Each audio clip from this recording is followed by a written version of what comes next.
Hi, it's Robbie from Southern California. I am going to attempt to get these tomatoes off. A lot of them are starting to fall. If I wait too long, I'm going to lose them. Now, I can't use them all, of course, right now, but I will use them in the winter because I'm going to freeze them. We're going to remove all of them there and we're going to trim the plant back. Is the plant done? Well, it may be, but here is the thing. If it comes back, and then it will grow some in the winter. And the fall, of course, and then the winter. But if not, that's okay too. We've gotten a lot out of this. So let's get this done. It's like 98 degrees and I want to get this all trimmed because they're just going to dry out. And there's certain critters that are starting to eat it. And I can see it on the ground. Did I wait too long? Oh yes. But with everything going on around here, it's really hard to get to everything I need to get to. So today, my project is this. And we'll see how long it takes me. Oh, this is crazy, 100 degrees almost. All right, so what I'm gonna do is quickly, I don't know how much you can see me, I'm gonna quickly get off when I can, and then I can groom the plant later. Now, if you wanted to, and you had, let's say it wasn't that hot and the tomatoes are still growing and you had more time, you could just take off the green ones. And then let the plant develop the other ones. But here's the thing, they're gonna end up going. It's just too hot. So I'm not gonna worry about it. I'm gonna go all the way down to where they're started and get the whole thing off, just like that. I'm gonna do them as quick as I can because of the heat, and my camera's not gonna do well. We're gonna take off some of the leaves. I'm not trying to save the plant. If the plant makes it, the plant makes it. If it doesn't, it doesn't. It doesn't matter. There's probably, if I count them, quite a few hundred tomatoes. I have 2 plants in here, which I planted one of the cherry tomatoes. Oops, there's 2 of them here. Hold on. One of the cherry, you know what, I'll leave the green ones right now. The cherry tomato was a volunteer. It came up from last year. The sun gold I bought. I actually bought it at the nursery. These are gorgeous. If you leave them too long, they'll just burn out. See, I don't know if I want to cut that or what I'm going to do, but I can do that in the evening. Right now, my concern is let's get all these beautiful, beautiful tomatoes off, because I'll tell you, I don't make a lot of chili in the summer because it's kind of a hot food. It heats you up. But I do make chili in the winter because it's something you could just for lunch, just go in and grab and eat, and that is just so nice. So it's kind of a warm food for us. Everybody's different, and there's nothing nicer than having your own fresh tomatoes to add into it. So that's basically it. This one was an extra plant I had. You know what, I'll go back to that one afterwards. And I planted it in the other tote behind me, the container. If I mess up and take the wrong thing, I take the wrong thing. Okay, that's flowers. I don't need 4 o'clocks.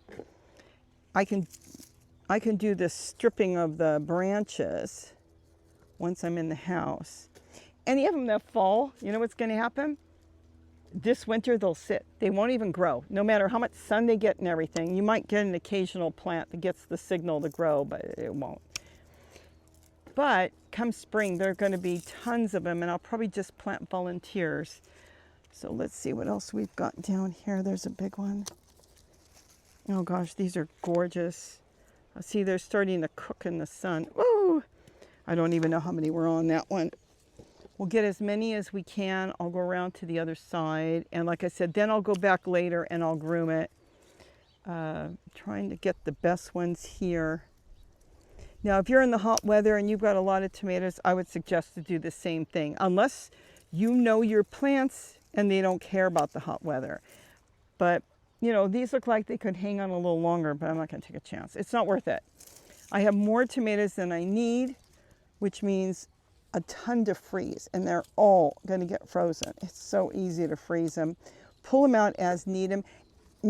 And what's, you know, I'm going to stand up. I'll probably cut my head off, but I'm going to get around to the other side. I'll tell you what's magnificent. Oh, this was not big enough. Let's see how I'm going to do this. Do I want to trim this plant because it's in the way, or when you take them out of the freezer, I'm just going to tuck this back here. The skin just pops right off. You can literally, and there's a certain way of doing it. I'll have to show you because it doesn't, some of you are going to pull it out and say, Robbie, it didn't work, because you have to do it the right way. If you don't do it the right way, I'll show you, then it won't work that way. Oh, this just threw so many tomatoes. Now, theoretically, I could take the green ones and I could pickle them, but I don't know if I'll bother. Why? Because of time. All I do is work and garden, and I love it. And gardening, according to your doctor these days, is considered healthy. It is considered exercise. You know what's really cool is just a matter of years ago, they didn't consider gardening exercise. I'm going to grab this and take it in the back with me. We don't want to poke ourselves with the stakes. Gee, we got a lot of them off already, which is really good. I'm trying to take the entire thing to the trunk itself. So not just cutting off the little bunch of tomatoes, but they're the entire branch. Giving it a good whack down, cutting it back, it may do another flush of small tomatoes and continue growing. Because getting rid of all the stuff it doesn't need. And I'll do that after when I can get in here. I'll even count them if you want and tell you how many there were. We'll do that too. I mean, this is fantastic. Oh my gosh, this is so beautiful. Because this will probably, this one plant, because I don't make the same thing all the time, it probably will last me all through winter. These two plants, I should say. All these tomatoes. Yeah, because I might make a soup and then grab out, let's say 10, 15 tomatoes and add it into a soup. If I make chili, they're small, I might, I don't know. I might pick out 20 of them. Depends on my mood. So it probably will last me, though I will tell you, I have an entire section more of tomatoes to take off. This is nothing. Now these, like I said, are only going to be 2 types. And I'll go ahead, when I bag them up and freeze them, I'm just going to simply wash them and put them in a colander and let them dry. And then I will put them in a plastic bag after I freeze them. I'll put them on a cookie sheet or even a baking pan. You know what? This is in my way and I don't think it's going to grow. So let's cut this back. I spread them out and let them freeze first. That's a better way of doing it. You can just freeze it. They may stick, they may not, but it seems like it's a little bit better if you can do it that way. There's nothing on there to save. And then you just take them, they'll be like marbles. And what you do is, after they're frozen, and they can freeze in a matter of hours, you just put them in a Ziploc bag and then throw the whole bag in the freezer. Oh, some of these are cooking from the heat. I have tomato stew here. Then you just have a big bag, and I'll label it. It'll be a mix of sun golds. Get them down here. And a mix of my volunteer cherry. I'll just put cherry. That will be good enough for me. And then I'll know when I take it out. The other ones are going to be different. I don't know how I'm going to label them because there's 6 different types in the dog kennel. I'll have to get to those too. I don't know if I'll get to those today. I've even got extra cherry tomato plants here. Let's get these here. And I might cut this down.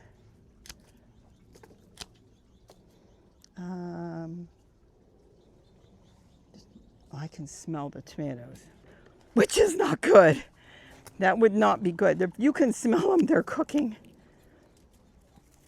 I wanted to do this a week ago, and I thought I've got to do this today. It's going to be about 100 pretty soon, so I figured I'll get out here while it's still cool, before it gets the hottest time of the day, which is about 3 to 4 o'clock here, and get this done. And then when it's hot, I can be in the kitchen freezing all these. I can watch TV, I can kick back, and just do it that way. I needed a 5-gallon bucket is what I needed. Let's go ahead. Now I want to hear how you did with your tomatoes, because every year is different. Sometimes you have a great year, and then sometimes that year, you know, the following year is not that good. Things change. Changes in nature too. Some things are really good. Oh my goodness. I'm trying to get it where I can just clip the whole thing. Now keep in mind, all these tomatoes grew with no plant food. I don't have to buy any plant food to grow these tomatoes. 0 plant food. The only thing in here was what's going back now, yard waste. That was it. And that was collected when I was getting ready to plant. But if you can collect it like starting now, if you're not going to plant anymore, you just take your container, kind of dig it up, maybe take the soil out, not all of it, just a 5-gallon bucket or 2. Put all your garden waste in there, in here, and then keep those buckets you pulled out, then dump that on top, and then you plant. Now I do container garden in the container itself, and it makes a world of difference. I know some of you have come in and said, oh, you're crazy, what are you doing? But you know what? It works really good. It helps retain water, and the plants themselves do fantastic. I mean, here's the proof. And this isn't just the only tomatoes that grow. We've had tons of tomatoes growing. We've been harvesting off of this. Gary goes through and forages. So we've been picking and picking. It's the heat. See, we're different. We're going to get hot now, and we could stay hot all through August, September, and we can even have heat waves in October, though we've had heat waves even later than that, before we cool down. So the point is, this is not going to get better. It's just going to get hotter, and I would lose them. Plus critters will take them. Squirrels, birds. So I might as well get what I can. I mean, if I don't get another flush, which I don't plan on, this is fantastic. Absolutely perfect. I couldn't ask for anything more. Almost done. In the meantime, I'm actually trimming the plant too, and it would come back from the base better. Now, sometimes you got a plant that looks like there's something wrong with it. I've had people tell me, oh, it's diseased, you've got to get it out. Oh my goodness, you've got this, you've got that. Here's the thing, I've taken my cherry tomatoes or other tomatoes, cut them way back until I see where it looks really good, and they've made a wonderful comeback. So it doesn't always mean they're diseased. It could have been struggling for one reason or another. And then if a plant struggles, that is when your spider mites, everything will attack a plant. They attack the plant when the plant is vulnerable. If you got a good, healthy plant growing, I don't need all that. I'm telling you, it will keep going. If plants are being attacked, then there's something not right. I really think, that's a big percentage. I was going to say 80, but I'm going to say 75% chance when somebody contacts me and tells me that their plant is fizzling out, but the weather is still good, it doesn't have enough plant matter in there. In other words, plant food. And I don't believe in the foods you buy, because even organic, find out how they make it. I want to be able, health reasons, I have to be careful with a lot of stuff. There's a lot of chemicals I cannot take in for various reasons. And there's a lot of chemicals I just won't take in. You know, like calcium bromide and all that. You want to make sure that's not in anything. Because we're gluten-free, and that's a dangerous one, calcium bromide and potassium bromide. It's banned in California, yet there's other ways of using it. If it says dough conditioner, then that's basically the same thing. So you have to be careful. It will never be, I shouldn't say never, that's not a good word to use. The odds are it will not be in gluten-free flour, because it's used to condition and basically trick the wheat to do what they want it to do. So there's just a lot of stuff. So I have to be careful on chemicals. Sometimes I don't know. My body tells me there was some stuff I was buying and I wasn't feeling good afterwards, and there's something in there. I can't eat it. It was a certain tortilla, and I like tortillas. It was just that one, and I don't know what they used to make it, so I just won't eat it. I mean, if I've eaten it 3 times and I still get the same feeling, I mean, my body's telling me, no, no, no. So why would I say yes, yes, yes? You don't want to do that. We want to stay as healthy as possible. And that's the way Gary and I look at things. First of all, if you're eating healthier, and I do know you can't go around and not buy stuff, but if you're eating healthier in general, you feel better. It doesn't matter what you've got, whether it's arthritis or other conditions, you just feel better. Don't you want to feel better? You usually have more energy. Some of you say, why do you have energy? I'll tell you, it's because of the way I eat. Do I eat perfect? Am I healthy? You know, like, am I a health nut? Not in any way. I am not a health nut, but I eat things that are good for me. So my philosophy is, if I'm eating things that are good for me, I'm hoping that my body is pulling the good stuff. And that's the only way I can look at it. I don't want to deprive myself, you know, on things I enjoy eating. I do my own baking. I make sure what I'm using is pretty good. And I'm not saying like I'm against sugar or anything. No, but I don't use wheat. Gary got rid of that many, many years ago. And he feels 100% better. You know, a lot of you don't know, maybe I'll talk about it another time. Gary used to use a cane. We would go places and he had to carry a cane with a seat because he couldn't walk. Can you imagine not being able to walk and not knowing why? He had other health issues too. And that was coming through on it. We didn't know what it was. He didn't know what it was. But when he gave up wheat, he was the one that gave up wheat first. He wanted to try it. He saw it. It was on a show. Actually, I was watching Dr. Oz. God, that was so many years ago. 2000. I'll have to figure out the date again. I always forget the date. And I told Gary, you got so many of those symptoms they just went over on the show. And he said, and what are you supposed to do? I said, you're supposed to cut out all gluten. So that's wheat and rye. So you don't eat anything like that. And he said, let's do it. I said, what do you mean, let's do it? He said, I want to do it. I said, okay. I was surprised. And he went ahead and he cut it all out. He knew in 3 days. Not only did he know in 3 days, but we had the gas company out at midnight because he told me there was a gas leak. And what it was is Gary never had a sense of smell. His sense of smell was so bad that he could smell the jasmine that were growing down the hill, and he thought it was gas. I think we're good. I'll leave the few here. I'll trim it back. Like, this is beautiful growth. I'll come back in the evening when it's not so hot, because boy, I'm telling you, it's hot right now.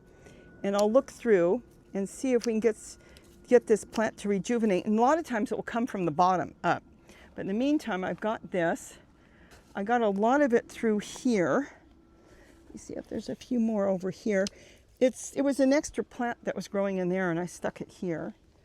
Oh, these are just beautiful. You probably can't even see me, but this is gorgeous. I'm not going to get them all, but you know, if I get almost all of them, that'll be good. And then I can come back even in the evening and see if there's others. A lot of these have green tomatoes on the bottom, but I think the whole thing will fizzle out long before the green tomatoes. Okay, that doesn't want to come off. Before the green tomatoes get bigger, not in this heat.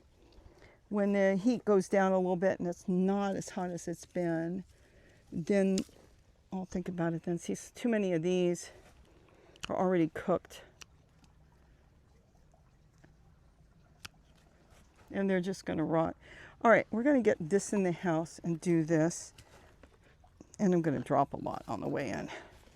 Anything I drop, the critters will get. That's tomatoes there. That is gorgeous. Look at that. That will give me probably a great big gallon bag, if not bigger.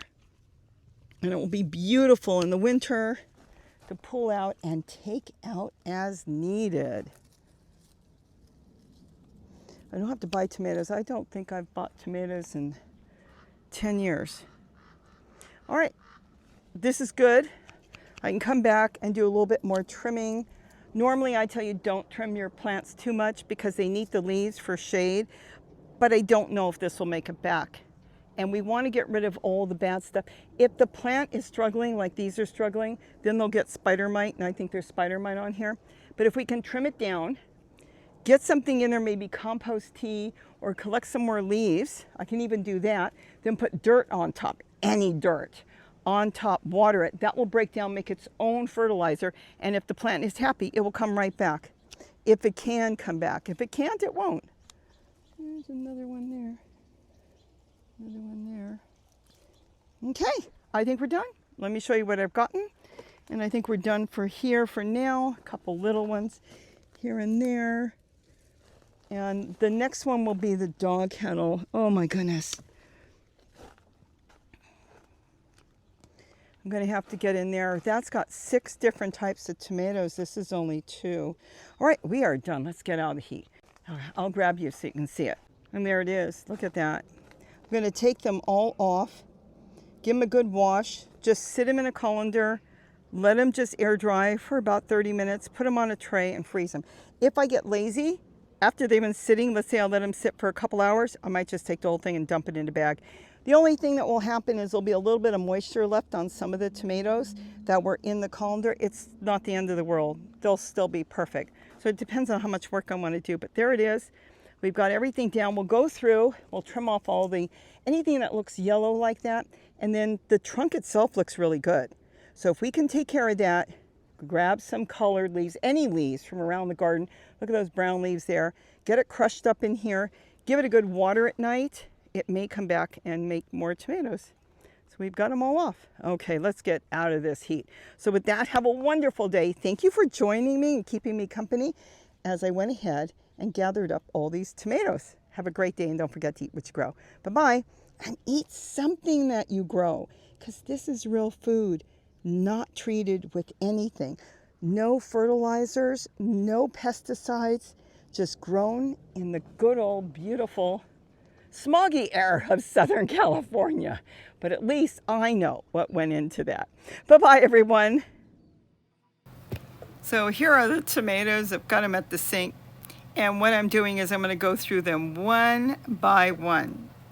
Now, if I don't get any more, I think it's going to be worth it because they are beautiful. But I'm not going to use them right now because we have tomatoes growing all over the gardens, everywhere.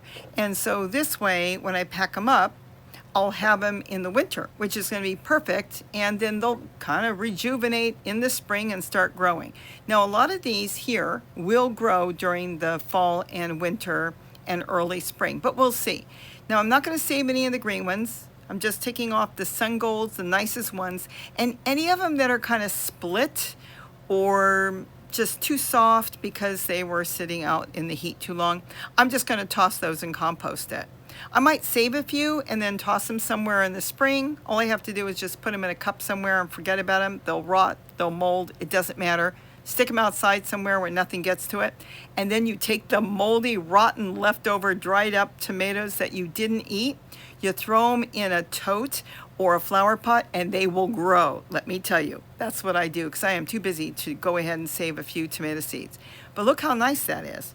Now I'm going to give them a good wash. And then we're going to clean them up and we're going to get them in the freezer. And then I'm going to put them away and not look at them probably for many, many months.